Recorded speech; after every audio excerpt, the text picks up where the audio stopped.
Hey everyone, happy snow day. So yesterday we expressed great interest in having a in-class activity where we would write an introductory paragraph for our critical craft study together. And I didn't want to leave you hanging on that. I know we drop tomorrow.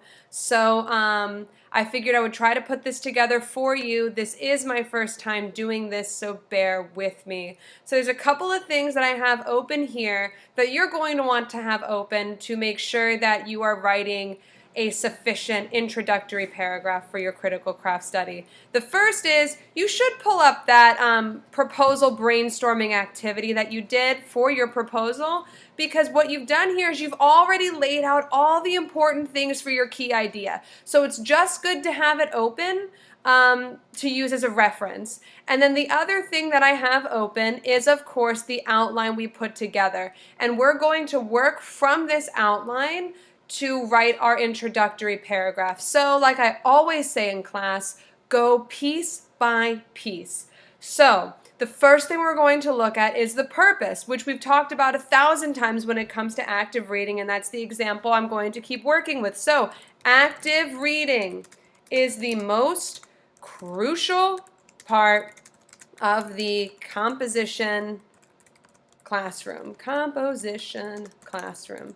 All right? It's not pretty, it's not fancy, but the idea is out. And when you start writing your introductory paragraph for any part of your midterm, it doesn't have to be pretty when you first put it down. You just want to get the idea down, and once you have that, you have more to work with. So the purpose of this paper is to argue that active reading is the most crucial part of the composition classroom. Boom, move on.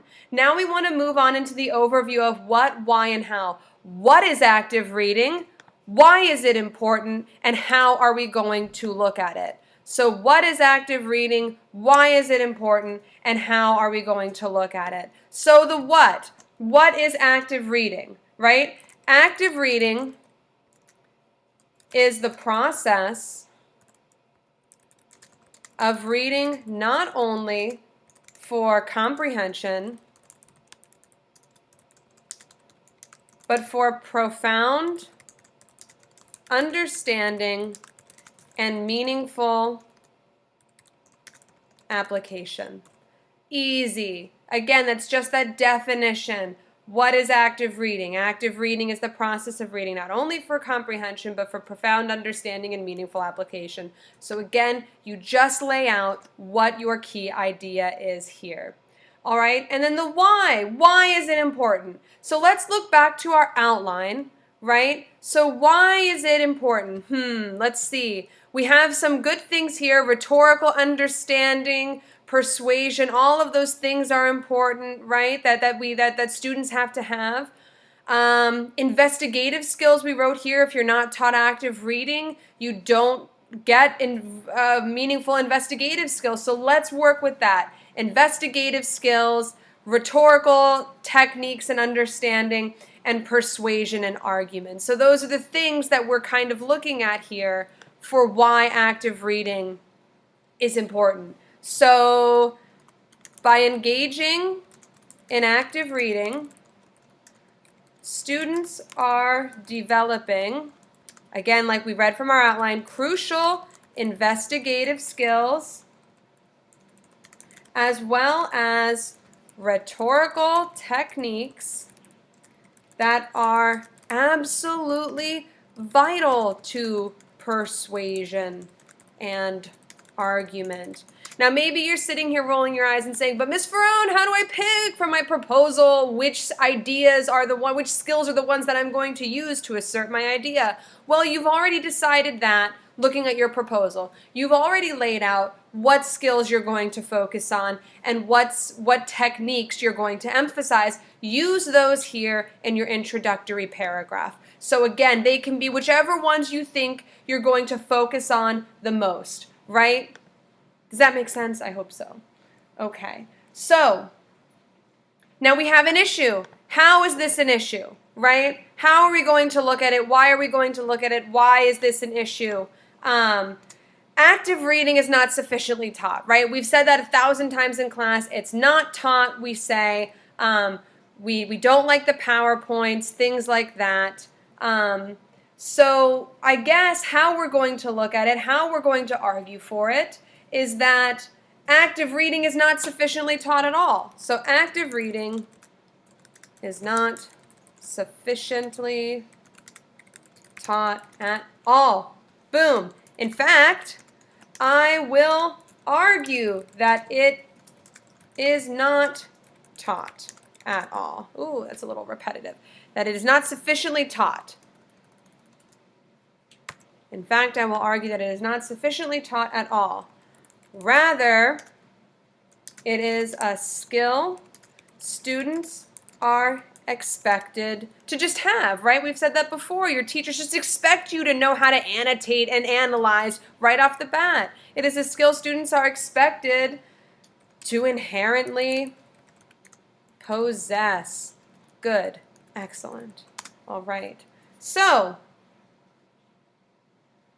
how else are we going to look at it? If we have the what, we have the why, we have the how, I want to put a little bit more detail here. And again, you could stop here if you wanted to, but I want to talk about what we're going to lack if we don't have active reading, because I want to build up my intro paragraph and make sure that I'm going over all of my major points. So what we put in here that we're lacking if active reading is not taught is we have some poor investigative skills, again, like we already talked about, short-term rotary memory, and lack of critical thinking. Maybe that's what I would focus on in my essay, so let's work with that.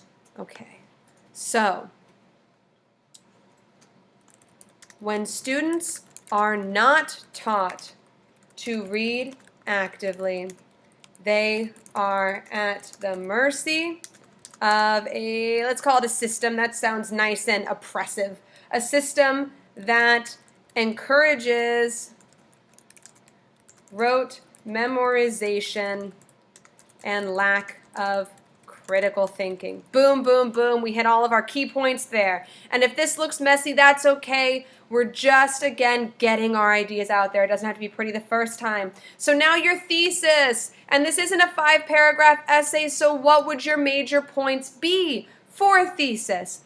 Well, look down here. What are the major points we're going to go over in our critical craft study? We're going to go over the reflection.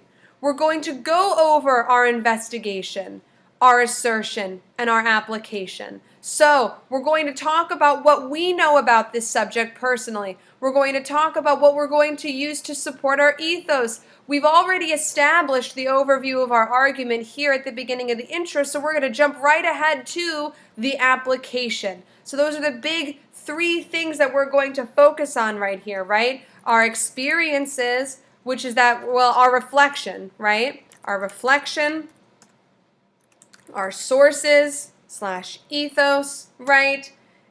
We already know the assertion is that it's necessary, so maybe you just want to mention that.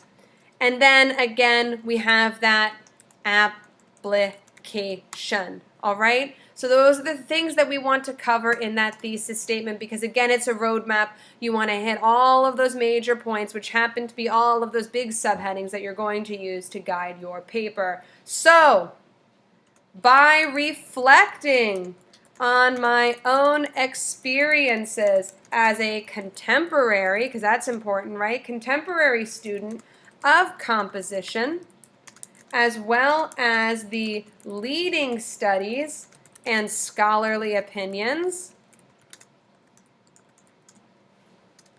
of the current field of composition and rhetoric, I will offer necessary suggestions for meaningful change in the composition classroom that yields Y-I-E, yes, look at that, yields a more rewarding instruction and practice of active reading. So again, let's take a look at how we did this. Reflection is the first thing. By reflecting on my own experiences as a contemporary student of composition, that's what you're doing in that first section, as well as the leading study and scholarly opinions of the current field of composition and rhetoric. That's that investigation. You're looking at those sources. They're contemporary, they're relevant, they're leading, they're authority. They build that ethos. That's right here, that second point. You will offer necessary suggestions, right? Because our assertions is that active reading is important, it's crucial, it's vital, it's necessary.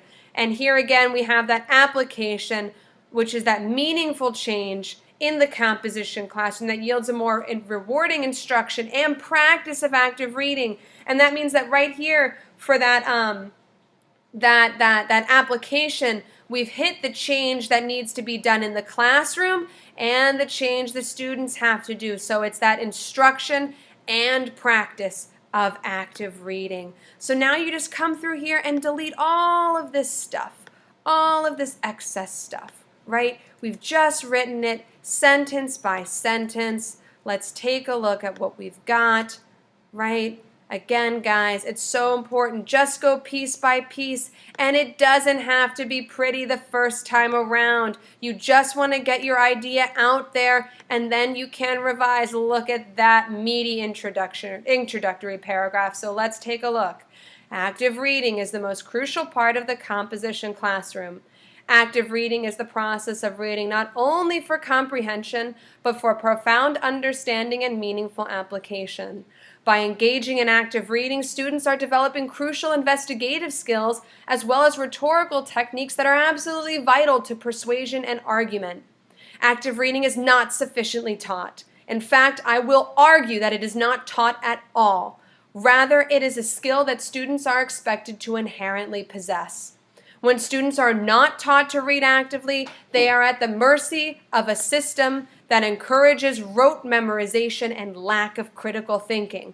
By reflecting on my own experiences as a contemporary student of composition, as well as the leading studies and scholarly opinions of the current field of composition and rhetoric, I will offer necessary suggestions for meaningful change in the composition classroom that yields a more rewarding instruction and practice of active reading. Oh, that's beautiful, right, Mike? Beautiful. Beautiful. There we go. We hit all of the good stuff here. Again, right from the beginning, we have our purpose. We have what active reading is, why it is important, how we are going to argue that it is important, and then that thesis statement that ties it all together and gives us an overview of those big, crucial parts of our critical craft study. So hopefully this is helpful. You do have your full draft due on Monday. Do your best. Do not stress. Send me an email if you have any major questions. But guys, remember, this is your first time doing this. Do the best that you can. It's not going to come out perfectly the first time. Get the idea down. Take a break. Come back to it, read it out loud, and then revise. Don't write for a finished product. Write for the idea and then revise down.